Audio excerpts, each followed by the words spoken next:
hey. You guys, So you know what's excited. ridiculous? I've been sitting there looking at my screen being like, I don't know where they're at. You have to hit next. No. And then you have to hit another thing. And Oh my gosh. I'm just sitting here eating my banana going, well, I guess they're busy talking to somebody else probably. Never too busy. No, for we're you. here Never for too you. busy. Thank you. All right. We good? Should we just kick into it? Let's do it. Let's do it. Look at me. I'm comfortable. No. Keep the banana on the show. Yeah. The banana is now the main character. He's like, I've been here enough times. The banana's going to get their own IMDb page. It's gonna be- the banana's gonna get it's gonna enter David SAG Dastmalchian's like banana. That could come out the wrong way, though. I don't think we need an IMDb page yeah. for David's banana. the bills aren't that high yet. It's the best.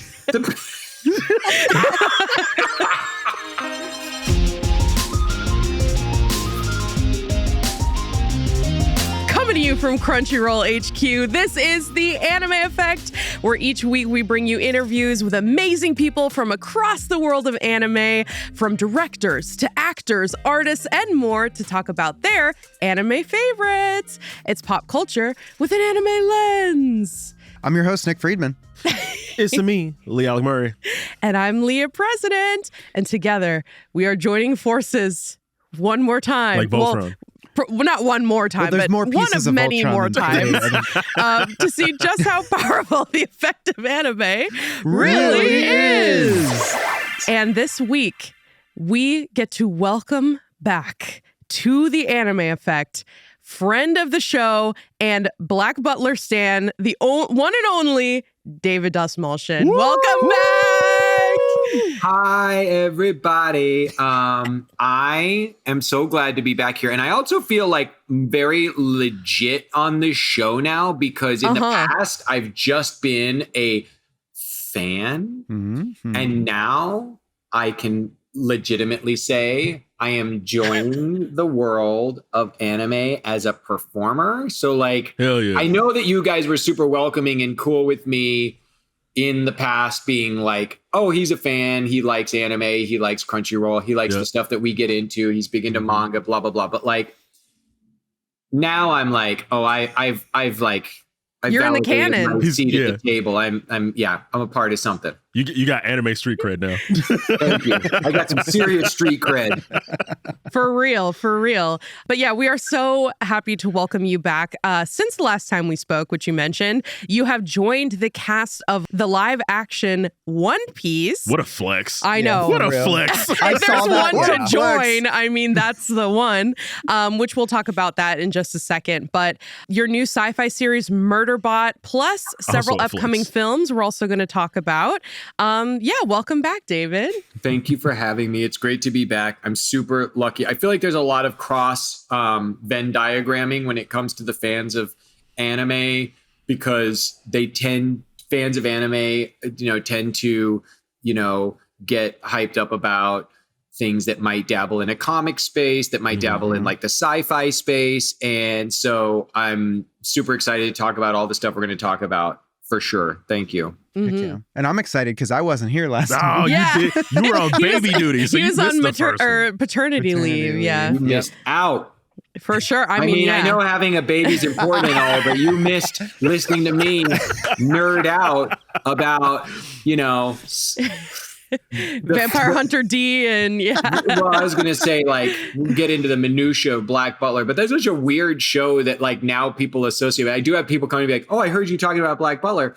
What do you think about the weird relationship between Theo and Sebastian? I'm like, please don't hold me personally liable for every bit of content that I consume, because trust me, you could pick apart my fandom of there's people that be like, well, in Attack on Titan, that it's really inappropriate the way that or when you're watching Jujutsu Kaisen, it's really unethical that this. I'm like, oh my god, you guys are just leave me. You know what? That's the effect of anime right there. now. Right there. Yes. There you go. Yeah, we know you're reading the fan fiction. I'm just kidding.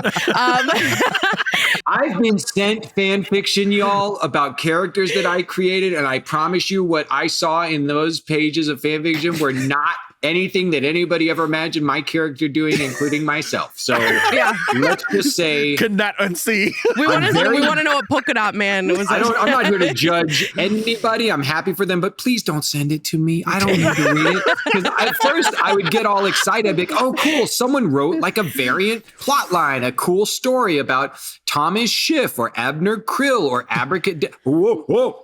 Nope. Yep. Keep saying keep it on your Tumblr. Don't send it to him, please. Yeah. Thank you. Fan fiction or fan art included. Has anyone given you some fan art? Wild fan art. But I do love the fan art. 99% of it is PG. And there's so many things that like make me feel grateful with what I get to do for a job and the work that I get to do and the parts of stories that I get to be a part of playing. But like, there's that experience you have where somebody like, you know, at an event or wherever is like, this thing meant so much to me. And this is why, and that means a lot. And then when you just like randomly, you know, go on to Instagram and you see that somebody created a beautiful piece of Count Crowley fan art or their own, you know, stab at Abner and Polka Dot Man or their own, you know, Piter de Vries like painting. And you're just like, wow, what an honor. Like what an amazing, you know, thing. And I screenshot and save all of it because I just think it's so cool. I love that. Agreed. It's one of my favorite things about this community. But so it's been almost a year since we last had you on. So we already know your gateway anime was Vampire Hunter D. But we have been dying to ask, and you did mention it earlier, what you have been thinking of the return of Black Butler, and are you caught up yet? Oh, it's so rad. Like, are you guys fans? Anybody on the room? Oh, yeah. Check it out. Like, here's where I'm at this point, because the fact that I thought it was going to be dead forever and the fact that it got resurrected and then it got to come back is so awesome. And the fact that they're still like pushing all the crazy boundaries and buttons in that world and like where it has gone, without spoiling anything, I think there is something for me in my journey. I would love to figure out a way to connect with the, you know, the people that hold all the like rights to this stuff and figure out some way that I think there is a world where like a limited series or feature in the live action space where knowing the limitlessness now of like how far they can take the mystery and everything from stuff going on with the Aurora Society to like the relationship between these figures and like the phantasmagoric elements of the magic that's involved and the supernatural stuff. I'm like, can I play Sebastian? Yeah. We're on your team with that. And we did when we had this feature film. When we had J. Michael Tatum and Brina Palencia, who are the English voices of they're amazing. Sebastian. Amazing. We got to share that you wanted to play Sebastian with J. Michael Tatum, and he was like, "What? We got to link up. Let's run it. Yeah. I think to your point, I think it would translate really well to the live action space. Well, I mean, and if you think about it, you know, a lot of anime now has gotten to a point to where you don't have to suspend the disbelief to actually in media res, just go right in. You can just go right into it, so you don't have to dumb it down for people or make it weird. I think that there's also now, and proof is in something like Murderbot, where you can see that people are willing to take a chance on stories that exist outside of, you know, the normative, the way that we're used to digesting like all this stuff. But I think, I don't know, man, I think the Emerald Witch stuff it's like, I mean, I feel like people lose their minds, and imagine getting to do that in a space that's like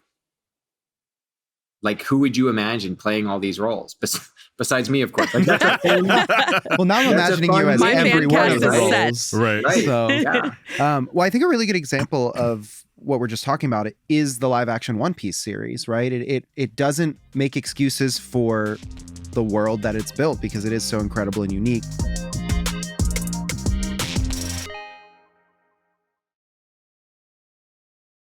we lost our minds when we saw you on that first on that tweet from the One Piece account where it's the group chat went crazy. And Mr. 3 is David Dastmalchian. We're like, yes. Yeah. And then of course our episode with you started spiking because it had One Piece in the title and your name. And so it was cool getting to see people make that connection. But when you talked to Leah and LeAlec, can I say that maybe you guys are one of the reasons I can thank the universe? Because it's like, I put it out in the universe with you, right? Yeah. So the fact that it happened, the fact that, you know, Matt and Joe and the people on the team and Oda has to approve everything. It's like the fact that everybody goes, Dave Dastmalchian, Mr. 3, no brainer. Because it was the strangest thing. My manager calls me and goes,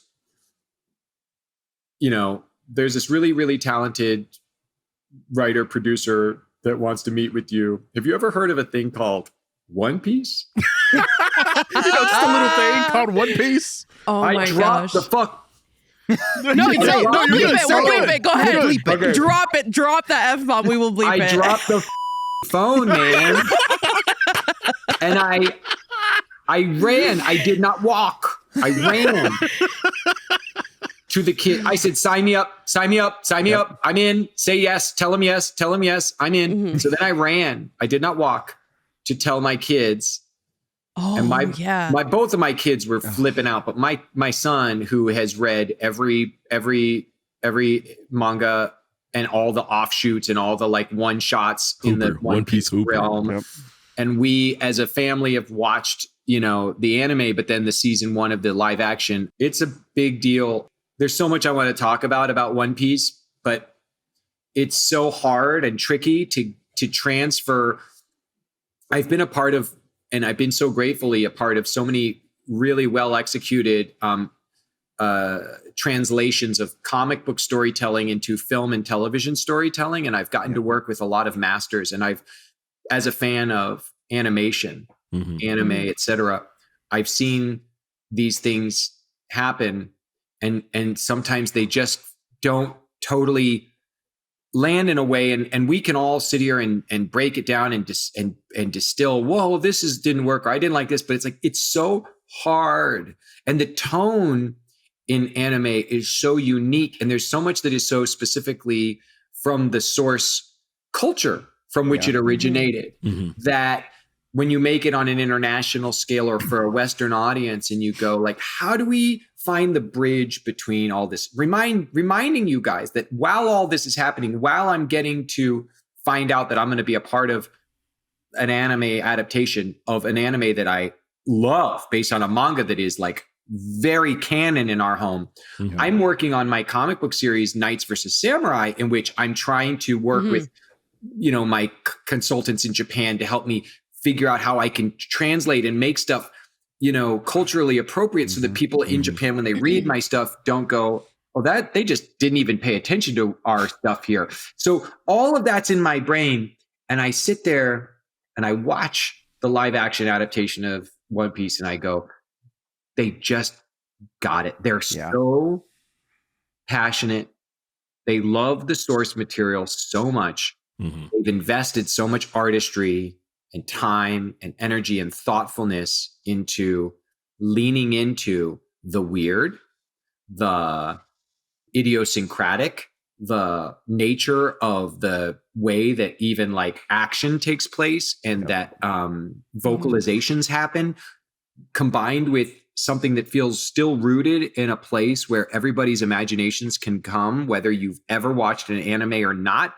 I think that One Piece is so successful because I know there are kids and grownups who've never watched an anime in their life, and they can get behind One Piece. And then I go to South Africa and I spend all this time with these people who I fall in love with.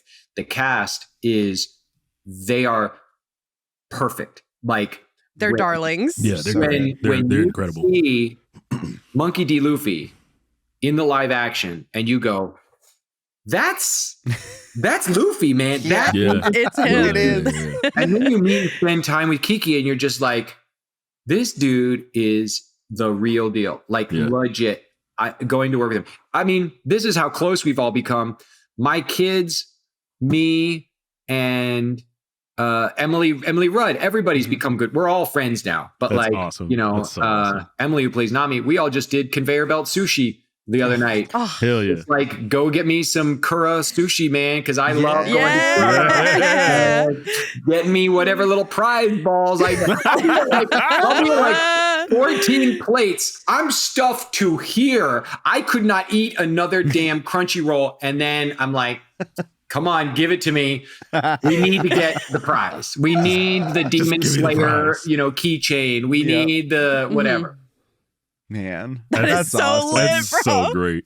So, I mean, you mentioned that, it's One Piece is such a like canon part of your household.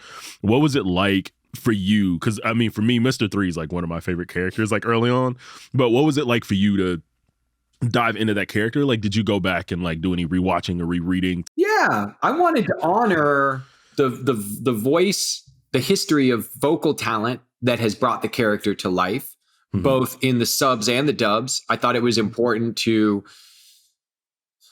It's really hard when you suddenly are faced with the privilege and honor of bringing a character to life that another artist has done a really excellent job bringing to life. So when, think about like when I got to play Piter de Vries in Dune and you go, oh my God, I'm going to be playing the part that Brad Dourif played. Yeah. It's like, holy, how do I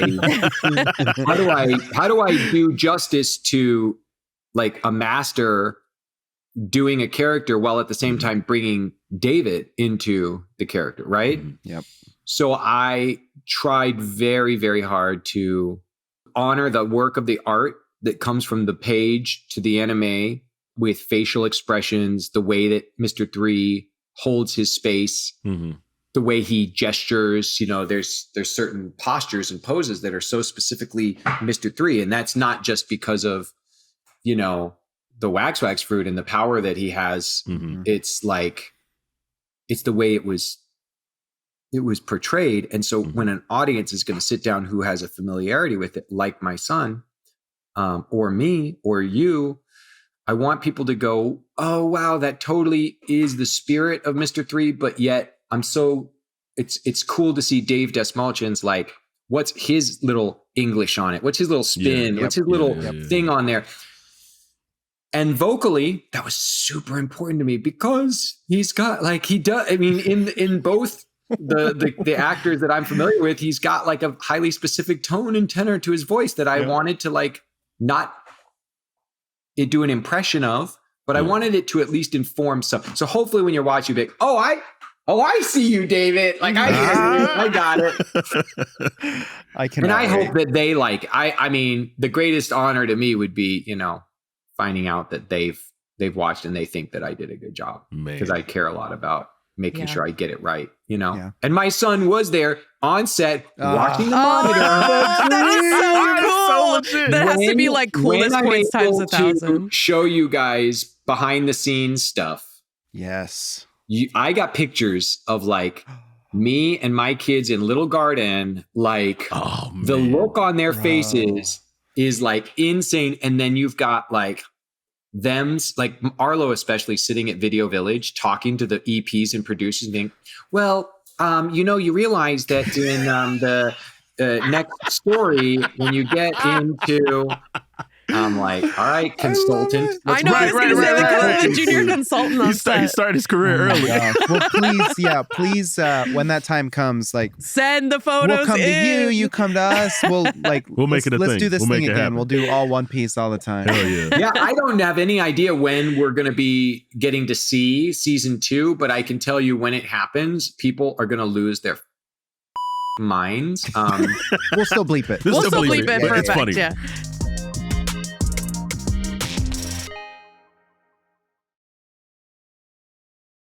To get back to the Murderbot of it all, when you think about, so Martha Wells' book series, I was not familiar with before. I'd heard of it and I knew that it was important to a lot of people, but that same intimidation, for lack of a better term, was in my heart as I went to go create the character of Garathan, because I thought, oh my God, there are, legions of people who this book has changed their life and who it means so much to them. and I want to honor what's in the text and in the books, but I also want to bring what has Dave Dastmalchian got to offer this. So I'm hoping and praying for anybody that does love Martha's book series. And it was cool because Chris Weitz, who I had worked with previously, he reached out to me at one point and said, me and my brother are adapting, Martha Wells' book series, The Murderbot Diaries. Have you ever heard of it? I said, I've heard of it. I'm ready. He goes, you might want to read it because there's a part that we're writing. And when we write it, we go, oh, that's going to be Dave. Wow. All right. So I start reading it and I was like, oh, so I'm the asshole, huh? That's so funny. Gosh.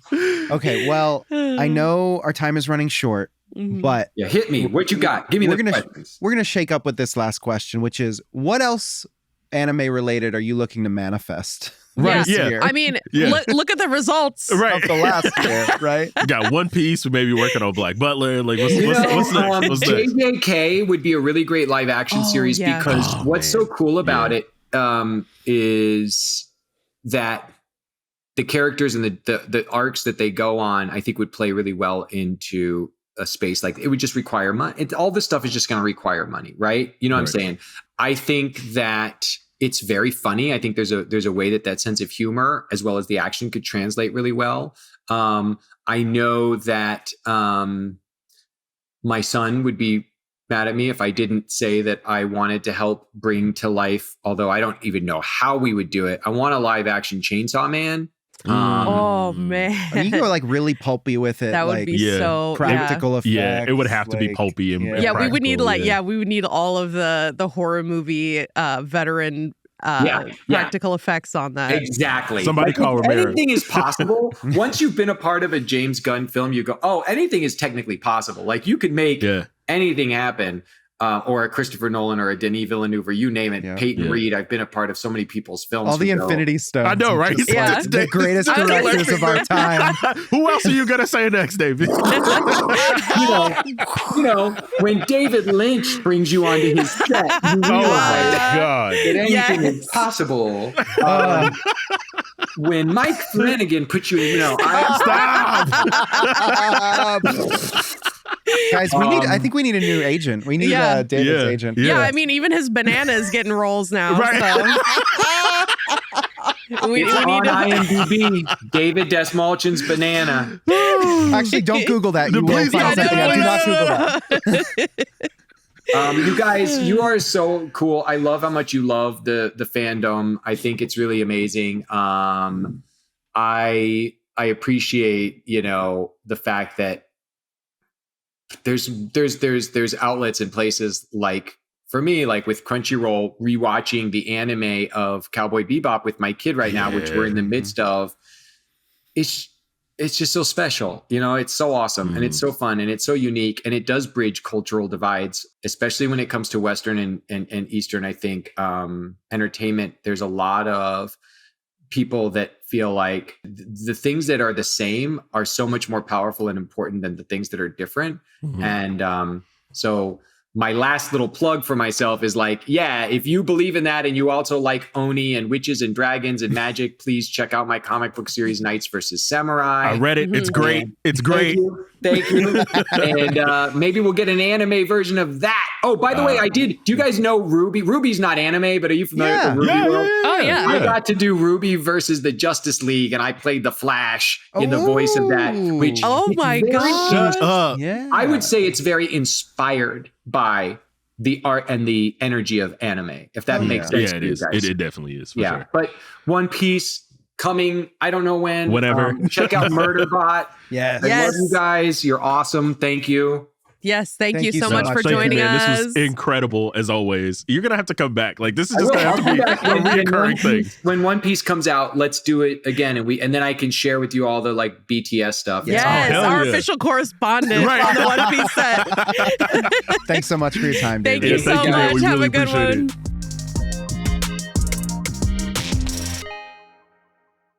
Y'all, friend of the show, David Dastmalchian. Yo, we gotta set up a Hall of Fame or something. It's crazy that our Hall of Fames right now just feature Davids.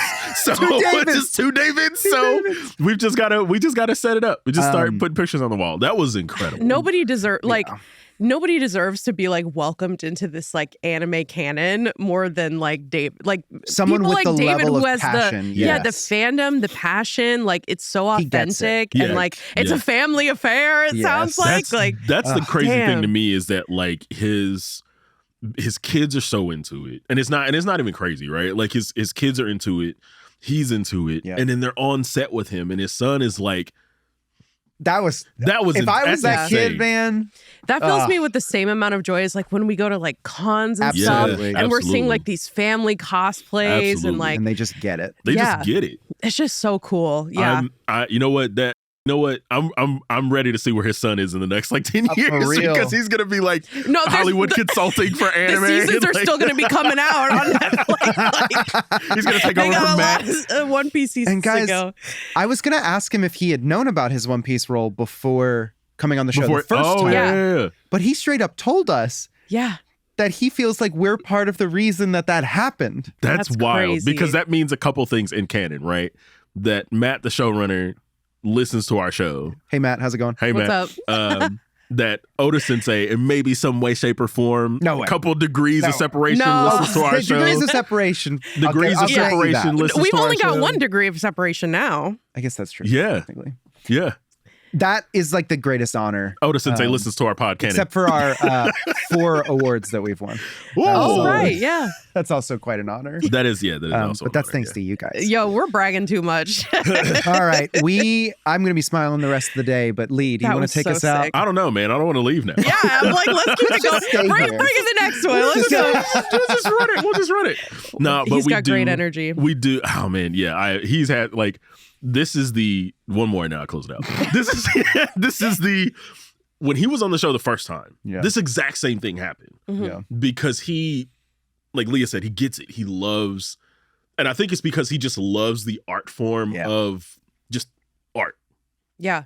And that allows him to just be like move in the space that is just so natural, right? Yes. Because it's the It doesn't feel like we're doing like a press promo Yeah. interview. It's like Yeah. we're And talking about anime. He's Yeah. putting in the work. Like he's like paying homage to the original performances Yeah. and like bringing his own take. And like, man, I'm ready man. to see him as Mr. 3. yeah. bro. I can continue to glaze him for he's another gonna kill 30 it. minutes. He's gonna kill it. All right, let's go home. Thanks for joining us for another episode of The Anime Effect, brought to you by Crunchyroll and the folks over at Sony Music Entertainment. Be sure to subscribe so you never miss an episode. You have to subscribe. You gotta subscribe Legally now. required. Yes. Not legally required in case someone's listening. Oh, you didn't see that executive order? right. I'm just kidding. The cookies have arrived. The Anime Effect is hosted by me, Nick Friedman, LeAlec Murray, and Leah President. We are executive produced by Jonathan Hirsch, Joanna Clay, and it's me. Our lead producer is Kyla Carnero, and our associate producer is Zoe Culkin. Open-Ended Films recorded and Pixelworks edited the video. Our head of production is Sammy Allison. Special thanks to Carla Solorzano, Tamika Balance-Galasny, and Mr. 3 himself, David Dastmalchian. Oh Hell my yeah. God. Stop. We'll be back next week with even more anime, of course. Catch us Can if we you top can. this? Catch us if you There can. is nothing you can do about Nothing. it. Later days, y'all. Bye.